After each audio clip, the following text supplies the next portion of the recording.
আমন্ত্ৰিত অতিথি বিদ্যাসাগৰ অধ্যক্ষ জ্যোতিচিত্ৰ বন তেখেতক বন্তি প্ৰজ্বলন কৰিবলৈ মঞ্চলৈ অনুৰোধ কৰিলোঁ আৰু লগতে জিতেন ভূঞা ছাৰক অনুৰোধ কৰিছোঁ তেখেতক এখন ফুলাম গামোচাৰে সম্বৰ্ধনা জনাবলৈ।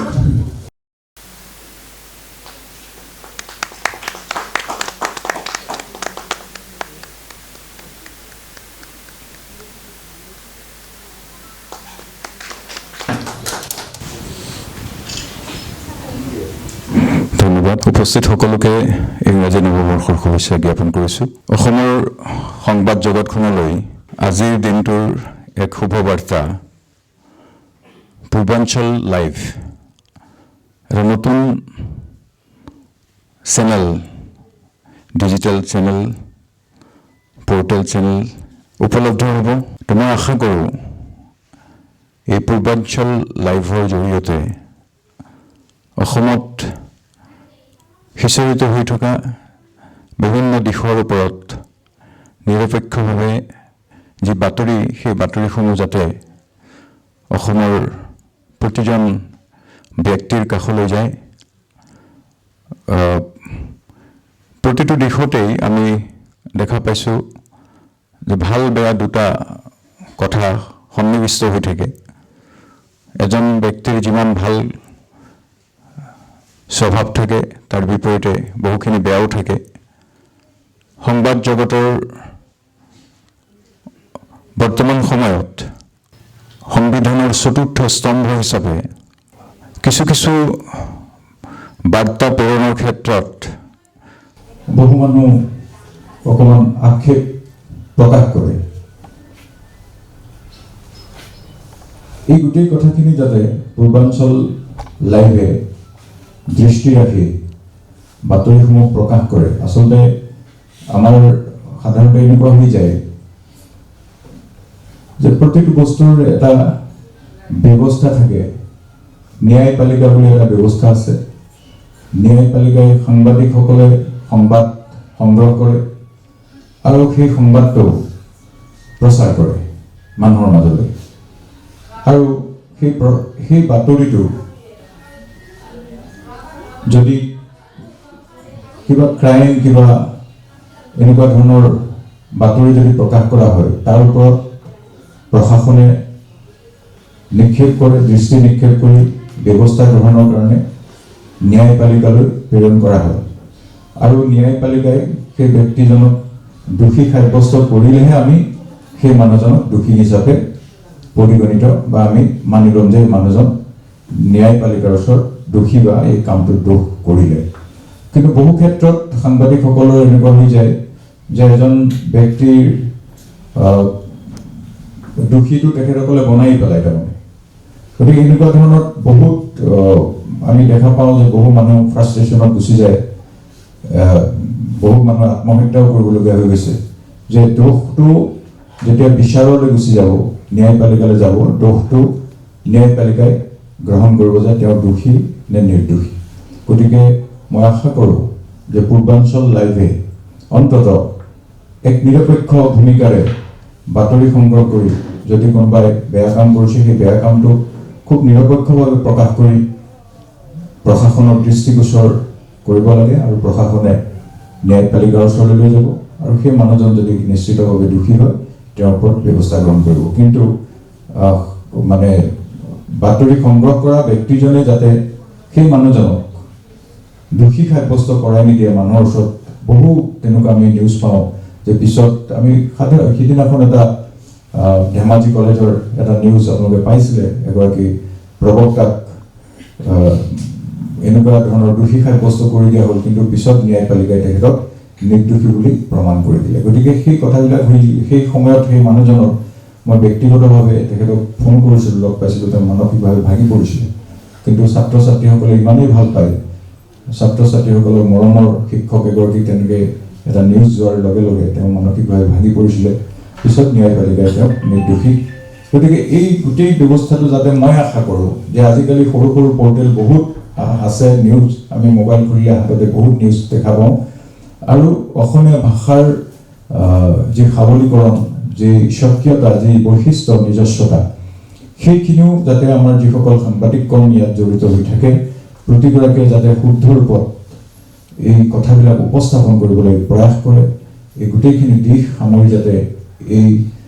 পূৰ্বাঞ্চল লাইভ আজি যেটো জন্ম হৈছে সেই পূৰ্বাঞ্চল লাইভটোৱে যাতে একক আৰু অনন্য ৰূপত যিমান পোৰ্টেল চেনেল আছে তাৰ ভিতৰত যাতে একক আৰু অনন্য ৰূপত জিলিকি উঠক শুদ্ধ ৰূপত বাতৰিসমূহ প্ৰকাশ পাওক তাৰ আশা কৰি এই পূৰ্বাঞ্চল চেনেলটোৰ আজি শুভ উদ্বোধনী অনুষ্ঠানত মোক মন্ত্ৰী পৰ্যবেক্ষক হিচাপে আমন্ত্ৰণ কৰাৰ বাবে প্ৰতিগৰাকী ব্যক্তিক এই চেনেলটোৰ লগত জড়িত প্ৰযোজকৰ পৰা আদি কৰি কলা কুশলী সকলোকে মই ধন্যবাদ জ্ঞাপন কৰিছোঁ পুনৰাই নতুন বৰ্ষৰ শুভেচ্ছা জনাই মোৰ বক্তব্য সামৰিছোঁ ধন্যবাদ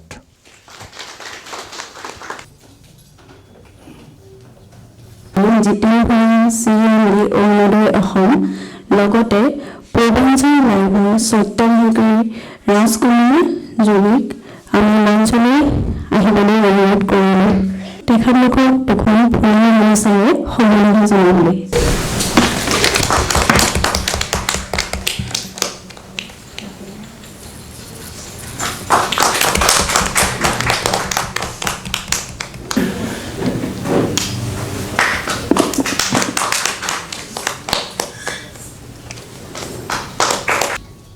তেখেতলোকক দুজনকে দুই এষাৰ বক্তব্য ৰাখিবলৈ অনুৰোধ কৰিলোঁ नमस्कार आज दिन हम लोग का नया channel Purvanchal live news 24/7 opening कर रहे हैं इसलिए आप लोगों को सबका आमंत्रित किया है और आप लोग सब मिलके हम लोग के साथ में हम लोग का नया बॉस अरुणोदय असम अनूप जी भैया के साथ में हम लोग काम कर रहे हैं इसलिए आप लोगों से ये चाहते हैं कि आप लोग सब इसका सहयोग करें धन्यवाद নমস্কাৰ সকলোকে আমি নতুন বছৰৰ শুভেচ্ছা জ্ঞাপন কৰি আজি সকলোৱে গমে পাইছে নতুন এটা মিডিয়া ডিজিটেল মিডিয়া পূৰ্বাঞ্চল লাইভ উদ্বোধন ইতিমধ্যে হৈ গ'ল গতিকে আজি এটা সুখৰ দিন আমাৰ কাৰণে যেটো অৰুণোদয় অসম আজি 2 বছৰ ধৰি ভাল চলি আছে আপোনালোকে সকলোৱে অৱগত খুব সুন্দৰ পৰিৱেশত চলি আছে গতিকে তেখেতে মোক একচুয়ালি এজন ৰাজস্থানৰ হয় বিশেষকৈ আমাৰ মাৰোৱাৰী কাষ্টৰ হয় এখেতে মানে অসমীয়া বুজি বা ক'ব নোৱাৰে হেতু কাৰণে তেখেতে হিন্দী কৈছে তেখেতৰ হয় মই দুআষাৰ মানে আপোনালোকক কম এতিয়া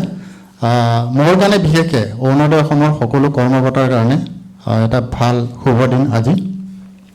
যেহেতু মোক এখেতে বহুত দিন অনুসৰণ কৰি আছিল মানে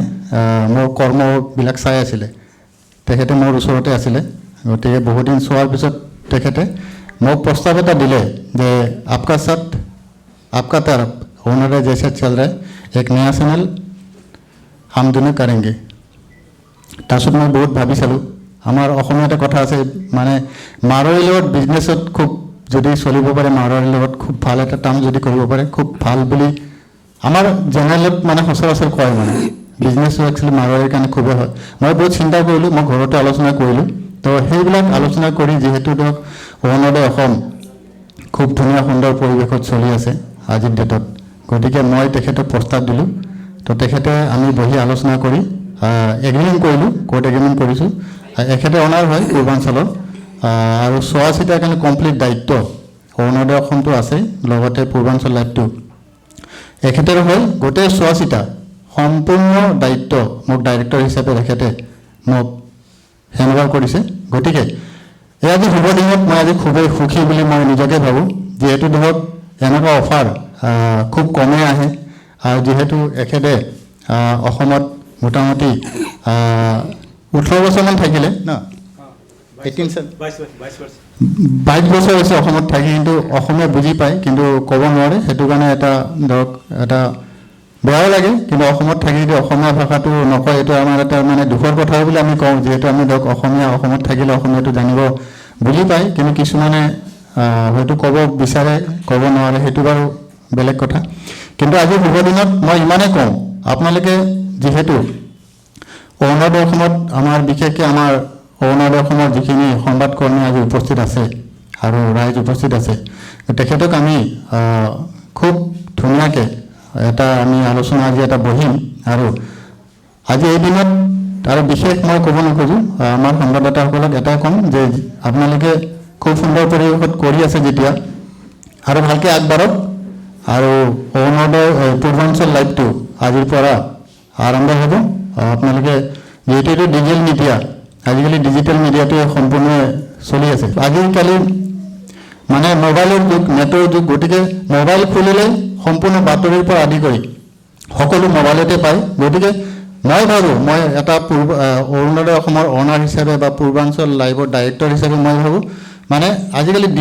ডিজিটেল মিডিয়াটো খুব মানে চৰ্চাত আছে ছেটেলাইটতকৈ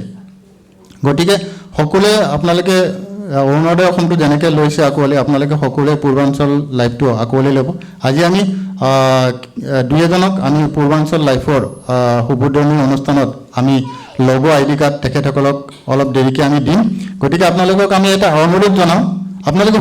নিৰ্ভীক নিৰপেক্ষ বাতৰি খালি আমাক দিব যাতে আজিকালি বিভিন্ন সংবাদ মাধ্যমত কি আছে আমি নিজে পাইছোঁ আমি নিজে বহুত মানে গালিও পাইছোঁ পাৰ্টিৰ পৰা বহুতে দমো দিয়ে কাৰণ ফেচবুকত ডাইৰেক্ট আমাৰ নাম্বাৰ দিয়া থাকে ডাইৰেক্ট আমাক ফেচ কৰে কিছুমান এনেকুৱা নিউজ আহে আপোনালোকৰ ইয়াতে ৰিপৰ্টাৰ নাই আপোনালোকে কেনেকৈ নিউজ কৰিছে এইটো খুব বেছি আজি এক মাহমান হৈছে মানে এই নিউজটোত মই বহুত বেয়াও লাগিছে আৰু মই বহুত ধৰক তৰ্কাতৰ্কিও কৰিছোঁ যে ৰিপৰ্টাৰ নহ'লে কি নিউজ বজাব নোৱাৰে নেকি তেখেতসকলে যোনে মোক তৰ্কাতৰ্কি কৰিছে তেখেতসকলে কিন্তু নিজৰে হয় সেই ঠাইৰ সিহঁতে সংবাদকৰ্মী এটা ইউনিট হয় সিহঁতে মোক ফোন কৰিছে মোক কৈছে আপোনাৰ অফিচ ক'ত অমুক ক'ত তমুক ক'ত বহুত কথা তাৰপিছত এনেকৈ ধৰণৰ বহুত মানে ধৰক আজি মই যিটো দেখা পাইছোঁ মানে ধৰক সাহস নহ'লে আপোনালোকে মিডিয়া চলাব নোৱাৰে বহুতৰ পৰা বহুত কথা শুনিব লাগে বহুত জবাব দিব লাগে তেনেকুৱা মই সন্মুখীন হৈছোঁ গতিকে মই আপোনালোকক আজি নিজে কৈছোঁ অৱগত কৰিছোঁ গতিকে আপোনালোকে নিৰ্ভীক নিৰপেক্ষ বাতৰিৰ কাৰণে আপোনালোকে ভয় নাখাব বাকী কি কৰিব লাগে আমি কৰিম মানে নিৰ্ভীক নিৰপেক্ষ সেই বাতৰি আমাক প্ৰেৰণ কৰিব ক'ৰবাত কিবা প্ৰব্লেম হ'লে লগে লগে আমাৰ নাম্বাৰ দিয়া থাকে আপুনি নাম্বাৰত ফেচ কৰিব সেই ফেচটো আমি কৰিম আজিলৈকে অৰুণোদয় অসমতো ৰেকৰ্ড নাই যিটো আমি নিউজ আপডেট দিয়াৰ পিছত বহুতে ফোন আহে ছাৰ এইটো নিউজ ডিলিট কৰক এনেকৈ আমাৰ সংবাদকৰ্মীও আছে ইয়াতে তেনেকৈ বহুত অফাৰ আহে পইচাৰ অফাৰ আহে আপোনালোকে এইটো নিউজটো ডিলিট কৰক বহুত কথা মানে ইয়াতে গতিকে সেই বস্তুটো আমি আজিলৈকে অৰুণোদয় অসমত কৰা নাই যেতিয়া আপডেট অৰুণোদয় পেজত হ'ব সেইটো লাখ টকা দিলেও আমাৰ পেজত আজিলৈকে কোনো ৰেকৰ্ড নাই ডিলিট কৰাৰ গতিকে সেইটো ধৰক আমি গৌৰৱেৰে ক'ব পাৰোঁ ধুনীয়াকৈ এটা সুন্দৰ পৰিৱেশত চলি আছে ঠিক তেনেদৰে পূৰ্বাঞ্চল লাইভটোও যদি আমাৰ তেনেকৈ চলে সেইটো কাৰণে আপোনালোকক মই অনুৰোধ জনাইছোঁ আপোনালোকে শ্বেয়াৰ কৰিব লাইক কৰিব কমেণ্ট কৰিব এইখিনি কৈ এই মঞ্চখন আমি উদ্বোধন আজি কৰিলোঁ দুজনে ধন্যবাদ